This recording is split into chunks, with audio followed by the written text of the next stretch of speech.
Hola! I'm Heidi and this is Womoney. It's been a while. 2 weeks, I guess. So, 2 weeks tayong wala. And medyo napahinga tayo. Actually, hindi ako napahinga. Isa background, medyo pagod pa rin ako.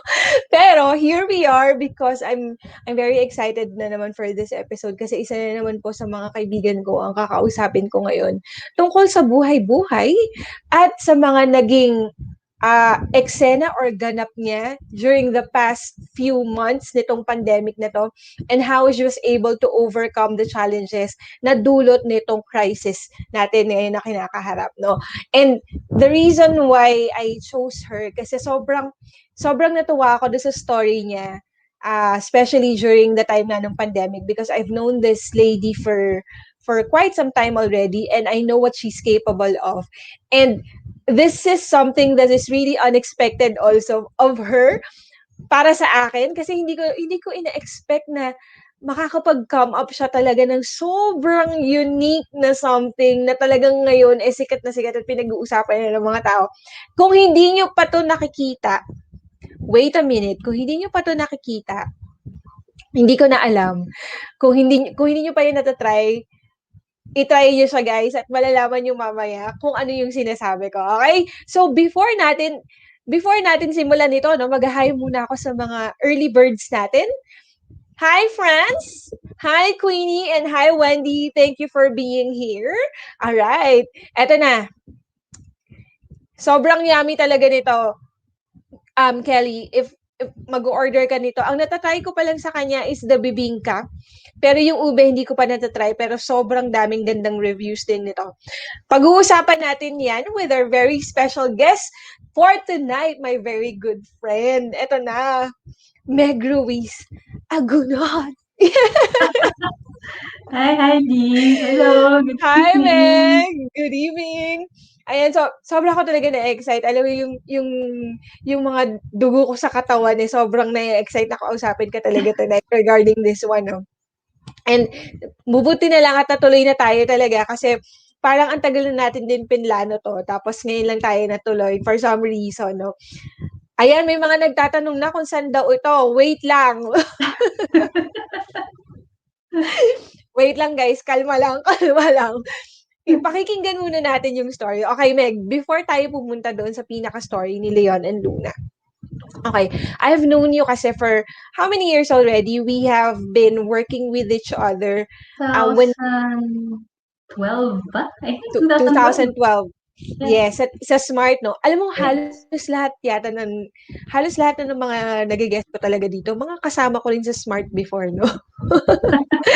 Kasi sobrang, ang galing, kasi sobrang nagkahiwa-hiwalay na tayo and we went different ways. Pero at the end of the day, tayo-tayo pa rin yung mga nagkakausap and we celebrate our wins together, no? Because sobrang saya. So Mm. before we go to May that, reason talaga. It means that our paths crossed, diba? Yeah. yes, and I do believe sis na ano talaga na there's always a reason for everything, no? Na eto, like your story, like you being there and me being here, na at the end of the day, meron pa rin tayong common goal kasi rin na pag narinig ng mga tao tong story natin, somehow they will get motivated if they're at this point na sobrang iniisip nila na this pandemic is really getting into them already. Tapos wala na sila magawa, tapos it's already taking a toll at their kabuhayan, yung kung paano sila mabubuhay, di ba? So this is really something that I want to share to the world, yung story mo especially, na on how you were able to overcome it. And before going to that story, I want to know first, kasi syempre ako kilala na naman kita, but for the benefit of our viewers right now, um, gusto ko munang i-share mo sa kanila kung ano yung ginagawa mo prior pandemic. So, what were you doing back then? Prior to the pandemic, I was working for one of the broadcasting networks dito sa bansa. Natin, I was handling marketing for them or prior to the pandemic. Okay, but so that after Smart Note, doon ka na napunta. Alright. Actually, may iba-iba pang mga pinuntahan. Parang it's all part of the journey. And then I ended up sa ABS-CBN. Yeah. Ayun. Ay, sinabi na natin. Sorry, sorry. Pero okay lang. Uy, Uh, grabe ko kamamilya ko, sobrang na-sad talaga ako diyan. Nami-miss ko na yung mga programs din nila. So you were there and you were doing marketing, you were at the marketing department that time, no? And then, so alam naman din natin what happened to the network, 'di ba? And doon na, I think doon na nag-start ba yung um when that happened, what were you thinking back then? So, syempre, I would assume nag-worry ka or what did you feel back then nung in-announce sa inyo na this is coming to an end na, parang ganun.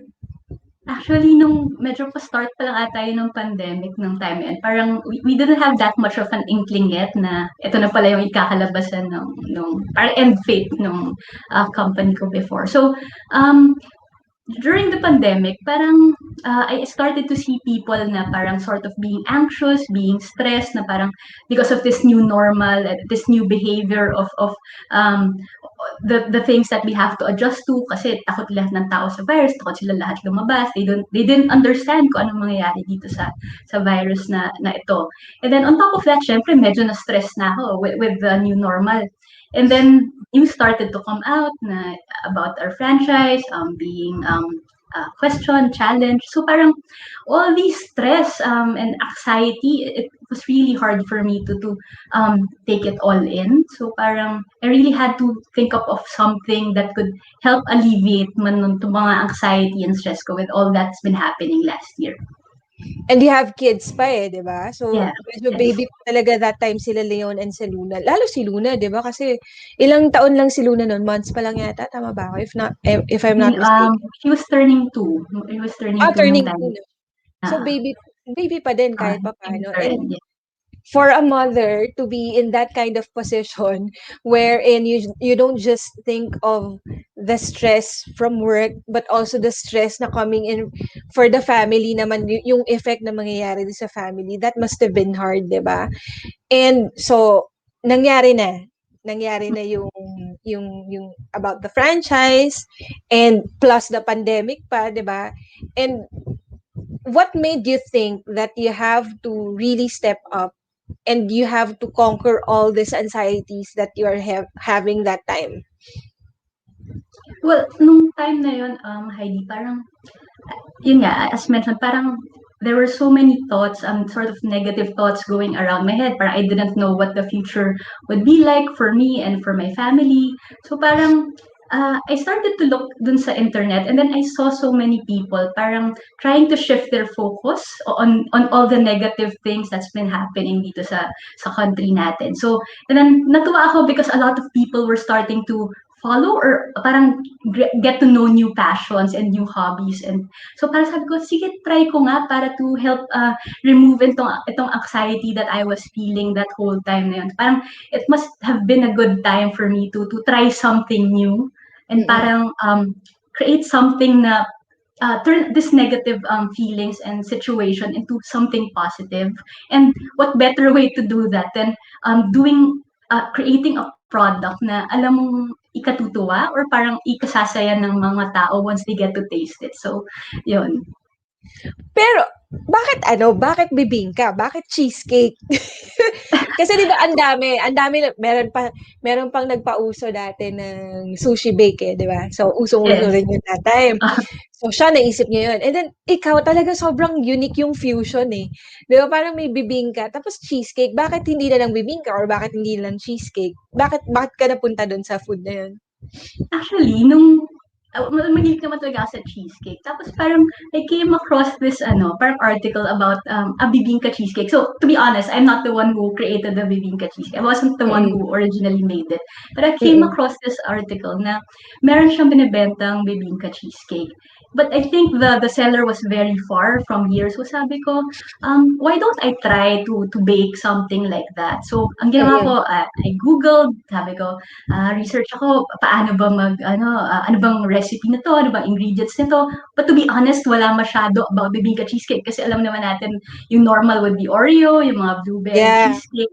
So parang I stumbled upon this lang na parang recipe, and then I started to go to YouTube, learn parang paano ba mag-bake ng cheesecake. To be honest, before last year, I didn't know how to cook or even bake. As in, hindi talaga ako marunong. Pero parang I got challenged kasi nga I wanted to learn something new last year, and yun nga to help alleviate the stress that I've been feeling. So I gave it a shot. Tapos parang sige, bahala na. Experiment na lang ako. I'll just do what I think works, ganyan. Tapos luckily, yung family ko, medyo pumayag sila maging guinea pigs. Alam nila hindi ako nagluluto. So, medyo buti na lang, they trusted me enough na tikman yung itong linuto ko. So, dasal-dasal na lang sila, sis. sabi ko, shock, sana hindi sila ma-food poison. Tapos, um, surprisingly, natuwa sila, nagustuhan nila yung lasa nung bibingka Mm. cheesecake. It was really something new for them.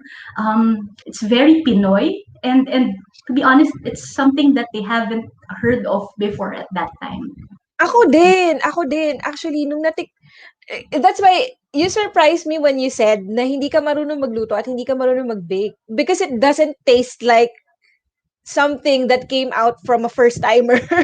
Ang sarap niya kasi talaga. Kasi 'di ba parang pagka guys, you should try it para makarelate talaga kayo. Kasi pagka in-slice nyo kasi siya, alam niyo na cheesecake siya, pero 'pag natikman niyo siya, malalasahan niyo yung cheesecake and yung bibingka, and it's really good. Gano'n siya ka-ano, eh, yung texture niya, yung texture niya is more on the cheesecake side, eh, parang gano'n yung ano ko, eh. But yung taste niya is more on the bibingka side naman. So you still would think or you would know that you're still eating a bibingka even if there's a different texture na nararamdaman ng palate mo. So, sobrang, you have to taste it. Sobrang, hindi ko ma-explain. You have to relate to it. You have to order from her.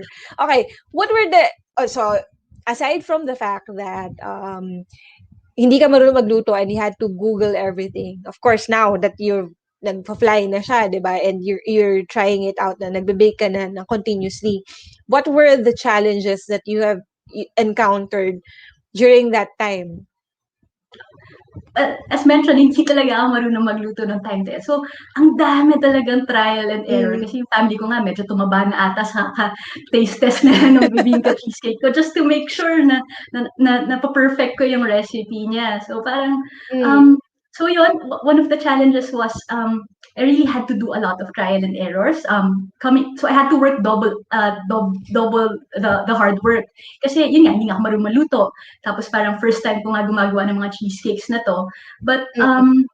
ayun, eventually na perfect ko, and then my family sobrang supportive nila in this cheesecake, na they were very much encouraging na why don't you let others try it kasi it's really good. So sabi ko, nahiya ako kasi parang hindi naman ako nagbebenta at all ng mga food. Tapos hindi naman ako marunong magluto. So baka wala akong credibility at all to sell a product like this. Pero with their encouragement, and talagang very supportive yung family ko, they really pushed me. So sabi ko, sige, try natin. So I posted on Facebook, and ang Mm. galing kasi bilang mga kaibigan, I guess supportive sila sa akin. So sabi nila, sige nga, order ako. Kahit kilala ko to si Meg, hindi naman marunong magluto to.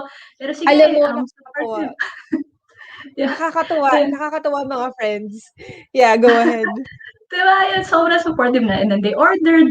Tapos they started messaging me. Sabi niya, Meg, ang sarap pala nito, ganyan-ganyan. So, marunong ka pala talaga magluto. Sabi ko, hindi, talagang trial and error lahat talaga yan. Tapos parang ang galing kasi they liked it enough to actually recommend it to their friends. Actually, yung mga initial na nag-order, what they did was, they ordered it as gifts and then gave it to their friends. O, di ba? Ang Mm. galing kasi Mm. parang sort of meron ng credibility and trust na nabuo ako with those initial na nag-order for me. And then eventually, everything snowballed na. And then word of mouth traveled na about this bibingka cheesecake na. Parang ang dami mong naging advocates, eh, 'no? Yun yung sobrang maganda Yes. dun. Kasi Oh, the the good market thing, go yeah, go ahead. ahead. The good thing about the people that also tasted it is parang I always make it sure na I send them a message after a couple of days, parang asking them for feedback. Kasi gusto ko talaga improve yung product. Parang I don't want to settle lang. Parang actually nga, before ko i-send yung message, parang asking for feedback for them, medyo kabado ko kasi baka sabihin na, ano ba itong lasa na to, ganyan. Pero in Mm, fairness, lahat nung feedback that they gave me were very positive, and mm. as mentioned, they even recommended it to others and all, and then umabot na abroad dun sa mga friends, and nakakatuwa kasi yung mga friends abroad and yung mga kakilala abroad started messaging me as well na parang Hmm. they wanted to order and gift it for their families dito sa Philippines. And what was nice about that, kasi last year, di ba, parang everyone was down, everyone was sort of depressed then.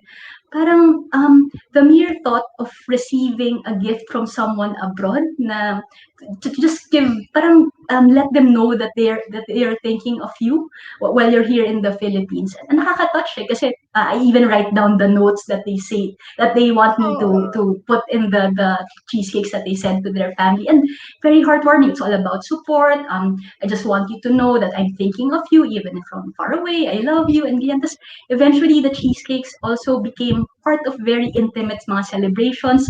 One customer messaged me for their 20th anniversary naman. Tas Wow!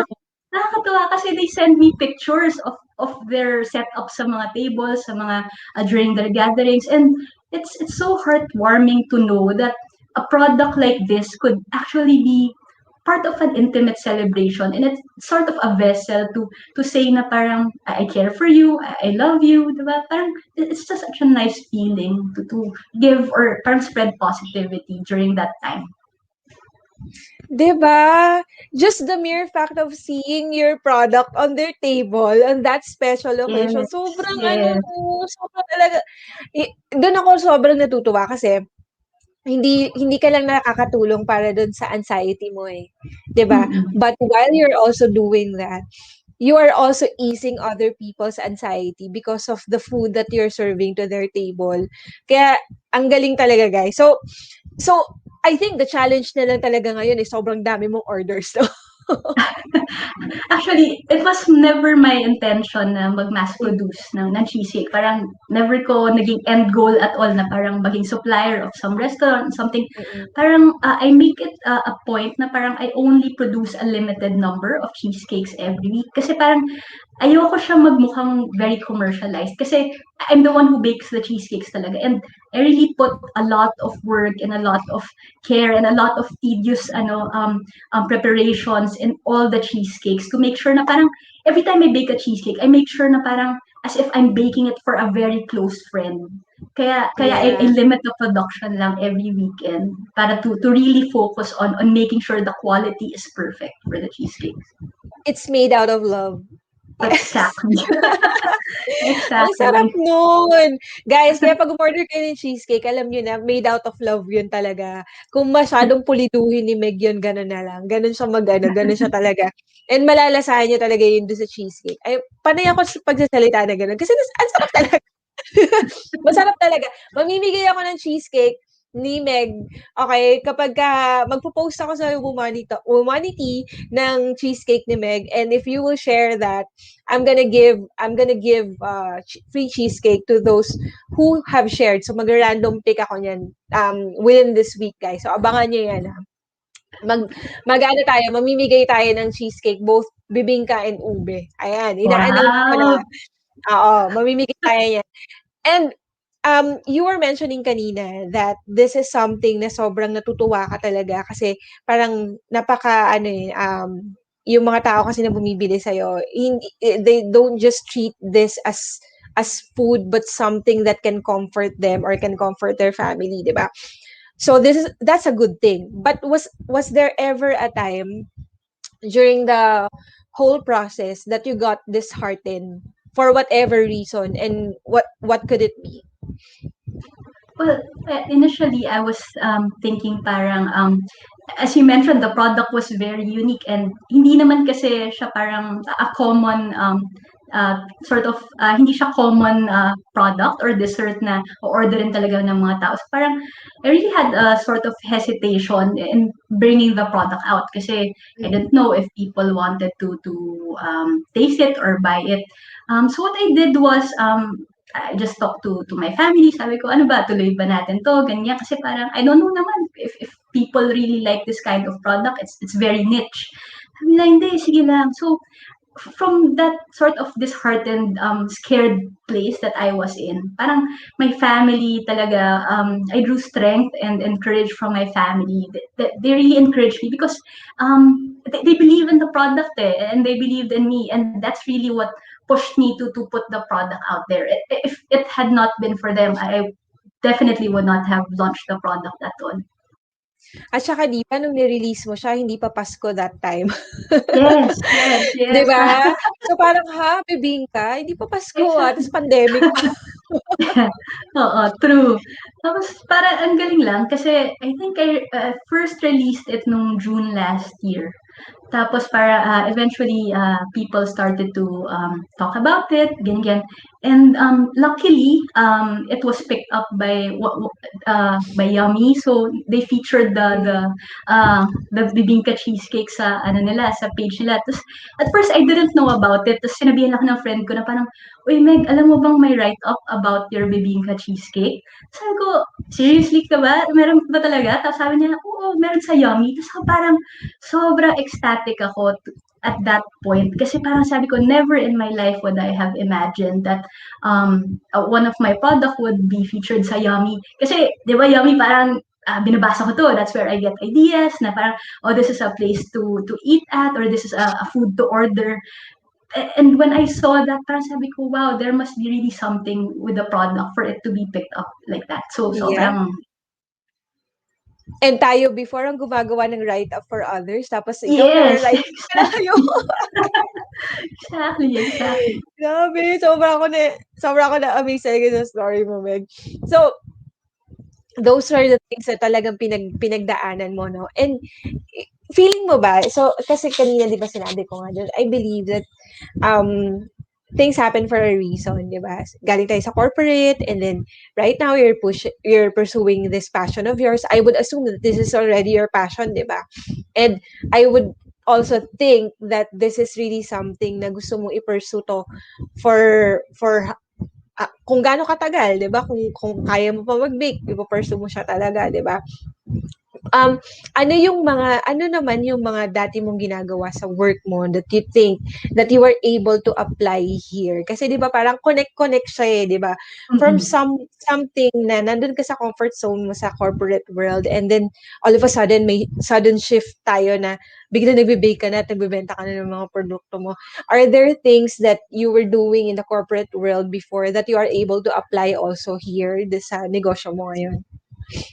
Yes, actually meron. I think one of the things that I was able to apply sa corporate world, I think in general, in any job naman, was really about planning. So, you just have to make sure that you plan the whole process and you have an end goal in mind so that you're always guided on where you're supposed to be. Pero admittedly, lahat naman ng mga plano is they don't work out the way that we wanted As it to be. planned, oo. Diba? That's why we always have to have a plan B, a plan C. I think that's something that we learned sa lahat naman ng mga trabaho natin. We should always have a backup in case something goes wrong. So Mm. aside from that, so aside from having a clear set of goals in mind on where you want to take yourself or your product to be where you want your product to end up in. Aside from that, budgeting I think also worked for me and yung marketing since I'm part of marketing. So I applied lang yung skills on how to promote the product online to ano friends. Then, Yes, and speaking of that, tingnan mo naman kung ano yung pinadala mo sa'kin. Sabi alam mo nung pinadala mo talaga 'to sa'kin, sabi ko, "Oh my God, parang ito lang yung magkasama kami ni Meg dati sa Smart, eh." Nagpe-present present tayo ng product, 'di ba, ganitong-ganito din. Guys, eto na siya. Sobrang oh my gosh, i ipo-post ko muna 'to ng matagal para para talagang manamnam niyo siya, 'no. So this is how the bibingka cheesecake looks like, 'no. And etong design na 'to, how did you, kasi this doesn't look like the regular bibingka that we buy from the normal bibingka ano 'no, bibingka seller. Sino nag-design nito? Ikaw na rin mismo? Yes. Parang, um, I patterned it after the usual bibingka that you said. Kasi as much as possible, I also wanted to sort of maintain that same look sa bibingka. Probably the difference with this one lang is that instead of freshly grated coconuts that you Mm, get dun sa mga normal bibingka natin, what I did was I freshly toast mga coconuts, and then I sprinkle it on top of the bibingka. It gives that added texture and sort of mm, crunch dun sa every time you bite the product. So it's actually a nice combination of a creamy bite, and then you're mm. surprised by the crunchiness of the toasted coconut. And ang sarap din kasi ng amoy ng toasted coconut when Yes. you smell it eh. Meg, you sound like a foodie na talaga. Yung mga sinasabi mo na soft and then crunchy bigla ganyan. Sobrang, oh my gosh. Guys, you should really try this. Ganun yung, eksakto, kung ano yung sinasabi ni Meg, ganun yung experience. Actually, this is not just a food. This is an experience. So you really have to try this. So so just for those people who doesn't know kung bakit Leon and Luna, this cuties are the reason kung bakit Leon and Luna. Can you tell us something about anything about your kids, Okay. Meg? So I named the cheesecakes after my kids. So Leon is my eldest son, and then Luna is my youngest daughter. Mm-mm. Similar to the cheesecakes, syempre, talagang alaga ako sa mga anak ko. That's how I wanted to treat my cheesecakes. Eh. Parang talagang may alaga dun sa product ko. That's why I was very much confident to name the product after them. Yeah. Sobrang cute nila. Ayan, no, tingnan mo. And the birthday cake is ano to? Ay, hindi. And Ano to? iba, Hindi, akala ko iba, yun din iba, cake. iba. Iba rin pala. And then your mom, siya yung katuwang mo. Ngayon, mag-bake ka pa ba? Yes, nakakatuwa kasi yung mom ko also doesn't know how to bake at all or even cook. Pareho kami ng time na yon. Pero nung time na medyo dumadami na talaga yung orders na I couldn't handle it by myself kasi one woman team talaga ako eh in the kitchen. Mm-mm, I was mm-mm. doing it all from packaging to labeling or scheduling the deliveries, everything talaga. And nung surge nung Christmas talaga, sabi ko, ma, hindi ko na talaga kaya i-serve lahat ng orders. Ayoko naman tumanggi kasi it's Christmas season and I want people to experience the cheesecakes kasi it's a gift Mm. for others eh. So, Yeah. pinilit yung mom ko. Sabi ko, ma, turuan kita mag-bake. sabi niya, oh, sige, ganyan. Kasi it was also nice kasi my mom's senior na rin, she's retired. And it gave her sort of something new to learn, even at her age. She's already 70 plus, but she doesn't look like it. So She doesn't look like it. Oo, she that's doesn't my look like mom, her age. the one holding the bibingka cheesecake. So Oo nga. I taught her how to bake. Tapos, and nakakatawa kasi naging very proud siya sa sarili niya na she learned something new even at her age. And actually, nakakatawa kasi pinagmamalaki niya sa mga friends niya, ganyan na, uy, marunong na ako mag-bake, ganyan, ganyan. And then, it also became sort of a quality time for me and my mom kasi we would stay Mm. together, we cook together, ganyan.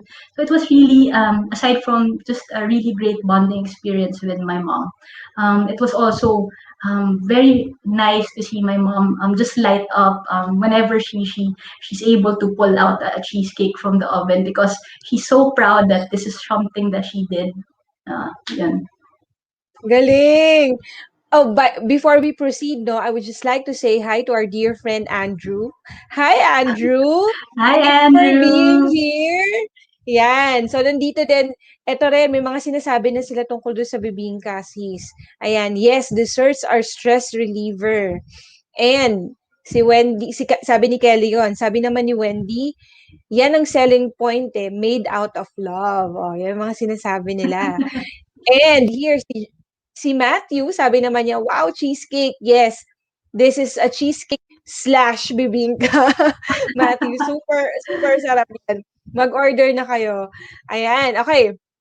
So, let's proceed with the pictures dito. Ito na yung mga features mo. So, tell, tell me something about these features. The first one is from Yummy, and then the second one is from Manila Manila Bulletin. Bulletin. Yeah, Manila Yes. Bulletin. And this one is your tie up with uh, uh shucks. And Logistica? Nava. Is that Navan Nava Logistica? Logistica. This is kay Ray Kagin, right? Yes. Yes. Ayan, I know Ray also. Ayan, so tell us about this naman. So, kailan mo to na-receive? The first one is from Yummy. Ito yung sinend lang sa iyo. Oo. So, So, you did not know anything about I this? didn't know anything about Yummy nung they wrote an article about it. And actually, nung when they wrote an article about it, nagtataka ako parang bakit bigla ang dami nagme-message sa akin ng mga strangers. Kasi di ba sabi ko sa'yo, usually sa friends lang naman ako nagbebenta, di ba? Oo. Tapos I was wondering nga na bakit, I was thinking na baka friend of a friend to, but it turns out na actual strangers pala talaga itong nag-order from me because they saw the article nga sa Yummy. And then after Yummy, yun nga, Manila Bulletin Life also had the feature on the cheesecake. So it's nice because the writer got in touch with me and then she sort of interviewed me lang also on the humble beginnings of Leon and Luna and there. So it was nice then to have that feature also. And then something that I also wanted to do with Leon and Luna, for me kasi success naman kasi talaga is subjective eh. For me it was Mm, a success. mm, That's why I wanted to give back. So that's why I actually partner with some with Navo Logistica. So Navo Logistica naman they during that time kasi parang there were a lot of displaced riders nung mm. time na yun, yung mga deliveries, di ba? Ang daming mga nilay off na mga employees. So etong si Nava Logistica, what they did rather was they got all the displaced riders. So, mga natanggal sa Grab, natanggal sa Lalamove, ganyan. Tapos, nag-set up sila ng parang mini logistics for these drivers. So, I Mm. supported them. I partnered with them. So, nung cheesecakes at that time, they were all handled by Nava Logistica. So, the good thing about that is 100% of the proceeds go directly to the riders. So, at Mm. least, ang laki ng kinikita nila. May trabaho sila at that time, at that very challenging time ng pandemic na yon. We were giving them support, we were giving them livelihoods for their family. And then the other one naman, ito yung binagyo last year, Mm. Typhoon Ulysses, if I'm not mistaken. So just Mm. something inside me really wanted to sort of help out in any way that I could. So during that time, what I did was all our 10% of our profits for that whole November, we donated it to kaya natin. Yeah. Super nice. At least marami rin talaga kayong natutulungan, no? Kasi it's really about parang just giving back. Parang if you I'm really a firm believer na parang if you were given blessings, you should always pass it on or pay it forward. So parang it's sort of my principle na rin in life that you should help out in any way that you can. I believe that, sis, kasi ano siya eh, hindi ka, eto kasi blessing sa atin to ni Lord eh, di ba? And wala naman tayong way para mabayaran siya kasi we will be, hindi natin matutumbasan yung mga blessings sa atin ni Lord. But what we can only do is to pay it forward and to make other people feel that the this is the feeling of being blessed, 'di ba? Parang ganoon. So para yung mga tinutulungan din natin, magkaroon sila ng hope and ma-motivate pa rin sila on to pursue whatever they want at mapagpatuloy pa rin nila yung buhay nila, no? And I really admire Leon and Luna for that one kasi hindi siya puro profit lang. So I really love the idea of really just you paying it forward. So kaya mas lalo ka talagang binibless. So, sige, let's proceed with the, eto na. Oh guys, eto, tingnan yung maigi.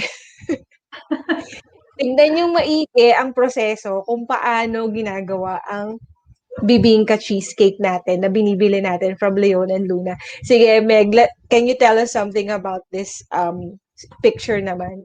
Okay. So probably something that really affects the taste of our cheesecake is that we only use fresh organic eggs in our cheesecakes, so that at least in a way it's a bit healthier than the normal eggs that we usually consume. Aside from this, I'm also supporting local businesses who supply yung mga fresh eggs and itong mga salted eggs.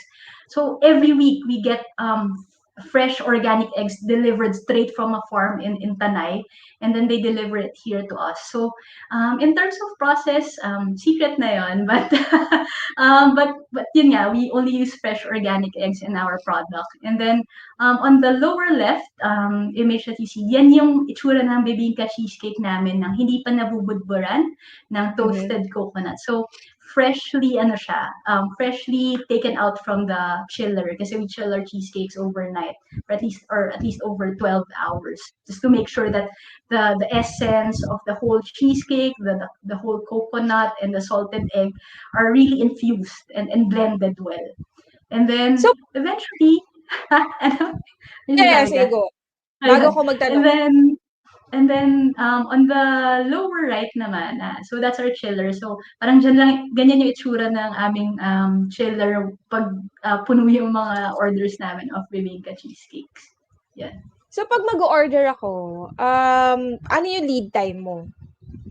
Usually 3 days ang lead time ko kasi it's all pre-made, pre-order. So it's you can't order it on the day itself because it takes a lot of process to bake a cheesecake kasi. And then aside from that, I also have to make sure that I have enough inventory kasi as mentioned, I don't mass produce the cheesecakes and only Mm. bake in small quantities lang. Ano yung maximum mo in a day na Um, cheese? in If you can share that. in one weekend, the maximum number of cheesecakes I can do is 25 cheesecakes. Ooh. Oh my gosh, nakakapagod sa braso yun. Ay, grabe. Parang ano, full-time na talaga siyang ano, full work day na talaga siya. Yes. So 25 sa weekend pa lang yun. So weekend lang pwedeng umorder or magpa-deliver. During the Yes. weekdays wala kang Ah. ino-order take. Ayan, weekends, guys. Weekend bibingka cheesecake galore to. Okay. So next, tingnan natin. Oh, ganito na siya kadami. Buti na lang, malaki ang countertop mo.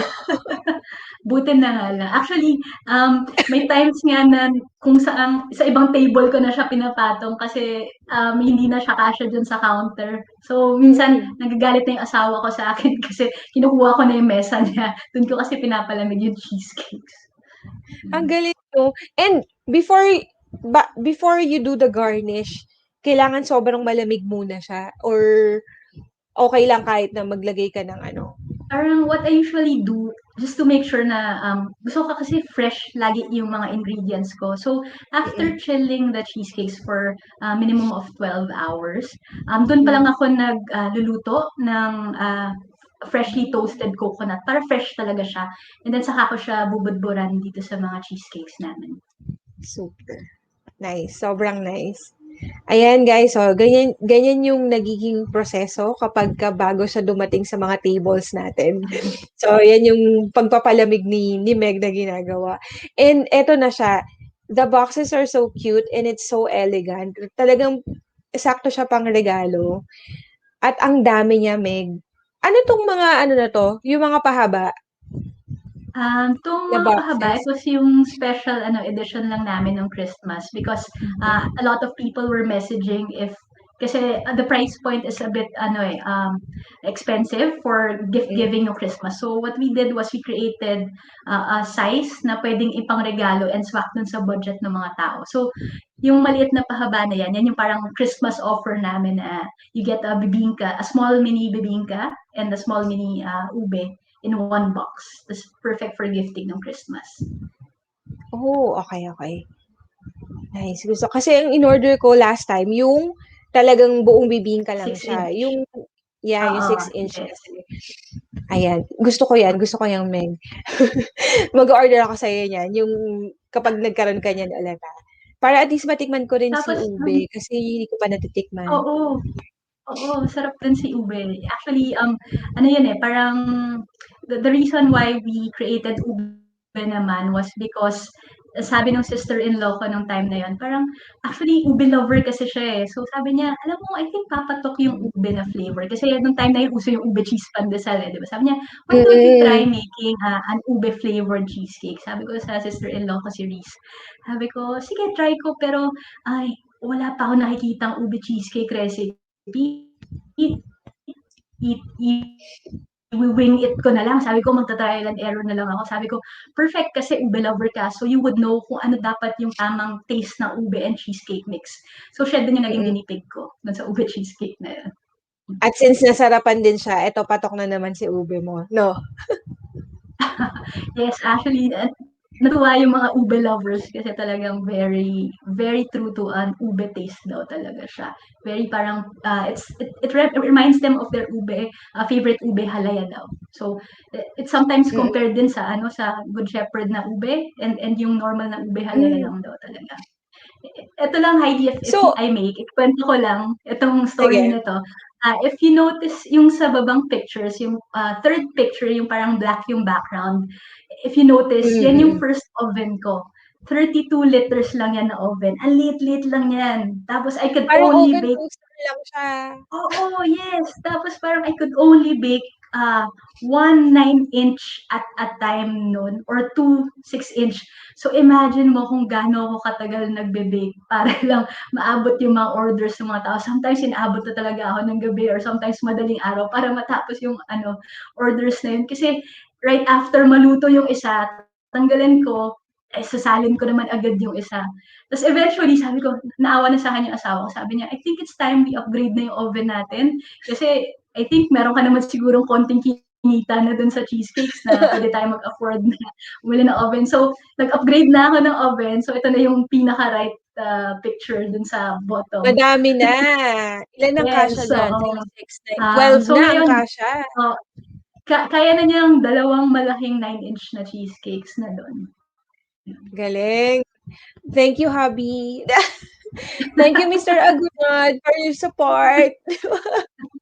Ang galing. So, Meg, you're giving me the impression na in the future, pwedeng magkaroon pa ng mga additional flavors ang Leon and Luna. Kasi Yes. like, are Let's you already in the process of go ahead. of doing that? Yes, actually, we're in the process of creating new flavors. So we have two new flavors lined up, pero hindi ko pa siya nilo-launch. Oo. Um, I'm still staying true to the uniqueness of Leon and Luna, wherein we are trying to stay true to it being a local local Pinoy fusion of cheesecakes talaga. So you can Mm, expect mm. na these two new cheesecakes are very much Pinoy flavored din. Nice. Yun, yun pa yung unique pala, no? Yun yung unique sa mga products mo. It's so Pinoy with a twist. Ganun eh, di Mm-mm. ba? Ganun yung Yes. sige. Hindi ko muna huhulaan kung ano yung two new flavors na sinasabi mo. Hihintayin ko na lang siya at mag-order ako ulit. Ayan, okay. So, anything else that you want to add? Yung story pa nitong pictures na to? Or okay na tayo dito? Let's We're proceed good. with the next one. Yeah. Eto na ang mga testimonials. Oh my gosh, nung tinitingnan ko 'to kagabi, sobrang na parang ako si Meg, tumataba yung puso ko. Sa totoo lang, alam mo Meg, sobrang napa-proud talaga ako. Kasi I would see naman the testimonials that you're posting. Tapos parang si Iya Quintana is here. Ayan, nag-hi siya sa'yo, Meg. Yeah. Ayan. Hello, hello. Welcome to the show. So, as I was saying, sobra akong napaproud talaga. Every time that I would see friends kasi na merong mga testimonial sa kanila yung mga other friends nila or yung mga customers nila, it also uplifts my spirit na parang sinasabi ko, oh my gosh, dati-rati magkasama lang kami nito. Tapos ngayon sobrang na-appreciate na siya ng mundo. Alam mo yung for someone for people like us na nasa corporate world lang na nakakulong tayo sa mga cubicles natin and yung pwedeng maka-appreciate lang ng ginagawa natin are those people we are in direct connection with. Halimbawa, tayo sa marketing or kami sa store, di ba? Pero for having something like this na you are able to reach out to to strangers. This is something. Can you tell us about this? Anong mga ganap dito sa mga messages na 'to? Yung na-mention ko kanina, Heidi, na parang, I really make it a point na I get in touch with the customer after they order or they gift it to someone. Kasi nga, gusto ko talaga, parang hindi ako parang I have to continuously push myself to make sure that I deliver excellent products in terms of quality, the experience, the whole thing talaga. So, ang nakakatuwa dito is that itong mga customers, they tag me sa mga post na nila, the way that ini-enjoy nila yung product, na that it's part of their celebration. Tapos, it's nice that they also message me na parang, alam mo, Meg, sobrang natuwa yung mom ko dun sa cheesecake mo. Kasi for a senior citizen, hindi siya masyadong matamis, perfect lang siya. And it's really reminiscent of her childhood kasi nga bibingka at saka ube siya. Actually, to be Mm. honest, patok na patok to dun sa mga seniors kasi bibingka at saka ube yung nung kapanahunan nila yung mga favorite flavors nila nung time. Oo. Tapos yun, if you just um, if you quickly just look through the comments of the post ng mga tao, parang it's all good, it's all positive, and um, I very much appreciate lahat ng support na binibigay ng mga tao that have ordered from me, that have supported me, and have gifted the product to people that they love. Ang galing eh. This is ano eh, the reason why you're having this kind of testimony, kasi as you said nga kanina, you're doing things with love, 'di ba? Or out of love. And nararamdaman yun or nalalasahan din yun ng mga recipients ng mga cakes na to. And hindi sila, they cannot, hindi nila mapipigil yung sarili nila to appreciate the efforts that you have put into this cakes that you are serving to them. Kaya, I'm not surprised, but still, ano siya eh, heartwarming siya for me, and siguro lalo sa'yo and your family siguro, so, and your mom, di ba? Sobra siguro siyang proud na proud din sa'yo. Kasi, di ba, for having something like this, sobrang amazing, Meg. Sobrang proud talaga ako sa'yo dito. So, Thank let's you. see. Ayan, last na yon. Meg, alam mo ba na we have reached almost an hour already? Sobrang, Ang bilis, no? ang bilis, sobrang bilis. And siguro this is my last question na lang for you. Ano yung ano yung message na pwede mong masabi or ma-share doon sa mga tao na katulad mo prior pandemic or during pandemic na you were so anxious about what the future will hold? What can you what tips or what message can you tell them right now? Um, Probably just have to go back to your core. For me, it was really my family talaga nung time na yan. Parang if you find yourself disheartened or discouraged, parang you don't know where you'll get the strength from, your family or even your friends or relatives will always be there for you to support you in whatever endeavor that you do. And it's honestly manifested sa family ko with my story. As I mentioned, without their support and encouragement, and even my friends, so also their support, I wouldn't have had the courage to really push forward with this good product that we have. So I guess just have to soldier on when things get tough in your life. Na maybe what I mentioned na things don't always go the way that you planned it to be.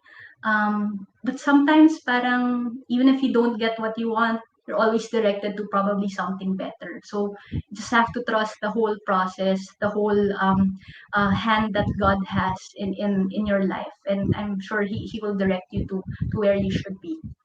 Yeah, just surrender, 'di ba? Mm. Who would have thought, 'di ba, na makakapag-bake ka pala, eh, hindi ka marunong magluto. Tapos yung ibe-bake mo pa phenomenal, 'di ba? Alam mo yun? Kaya guys, don't be I think also ang takeaway ko dito sa story ni Meg is, yeah, there's a problem, but don't focus on it. Focus on the solution. Hindi naman natin makokontrol din kasi lahat eh, 'di ba, ng mga pangyayari sa buhay natin. But at least we could do something. There are still things that we can control. And that is the plan that we can do para ma-solve yung problems natin or to alleviate kung ano man yung mga pinagdaanan natin. And we can do it as long as we put our heart into it, and we put so much love and effort doon sa mga ginagawa natin kasi it will also manifest. The integrity that Meg is pouring here in her product is really outstanding. Kaya ako talaga sobrang believer ako ng product niya. And if you haven't tried it, I hope that you order from her. Not just because talagang ang dami nang nagsasabi, but you should try it talaga, guys. Sobrang sobrang amazing. And Meg, before lang tayo mag mag-say goodbye, merong mga humahabol dito na mga friends mo. Let's say hi to Hi, Ray and Anne. Ray and Marie. Ayan. Hello. And Isang supporter also, yan si Anne. oo nga, si Kristan is also here. Hi, Chris. Ayan. And also my friend Kelly said, Hi, "You're great Ellie. job." Ayan. Si Thank Kelly you. naman is a beauty queen naman. She will be my guest for next week naman. Ayan. And Watch out for you, Kelly. yes. And si Pooja is here also. Hello. Welcome to the Hi. show. Ayan. If you miss this show, if you miss the beginning of Womoney Talks, you can always watch the replay. Makikita nyo naman yun sa YouTube in by tomorrow. So ina-upload ko siya in YouTube by tomorrow. And of course, may replay din naman for this episode sa Facebook. So in case you missed it, you can always rewatch it later. Sobrang thank you, Meg. I'm so happy that we had this episode. At marami talaga akong na-discover pa about Leon and Luna. The process, the integrity, your effort. Sobrang mas lalo kong na-appreciate yung next na orderin ko sa'yo. Na parang bawat siguro bite na gagawin ko doon, sobrang maiisip ko kung paano yung pagmamahal na pinopour mo. Invite them, Meg, na umorder pa sa'yo. Saan kanila makikita? You can follow us on Leon and Luna Cheesecakes in Instagram, and then you can send a message there for orders. Heidi, thank you so much for giving me the opportunity to be a guest in your show. Parang ikaw, sobrang dami mo na rin mga successful ventures, and I'm really happy to be part of one of these ventures for you, and really to support all the things that you are doing the way you're supporting me. So thank you for that, and O, diba? hopefully, and hopefully, kahit pa paano sana we were able to, here at Leon and Luna Cheesecakes, we were able to sort of spread some positivity to you guys who watched this show. So I really hope and pray for that. Yeah, indeed. Sobrang sobrang feeling ko meron na naman tayong na-touch na buhay ngayon, and ng mga tao na napag-isip na on how they will recalibrate their lives upon hearing your story. Thank you again, Meg. Thank you and everyone. So tapos na po ang isang oras ng Money Talks with Meg, and sobrang I hope that we have touched another life today.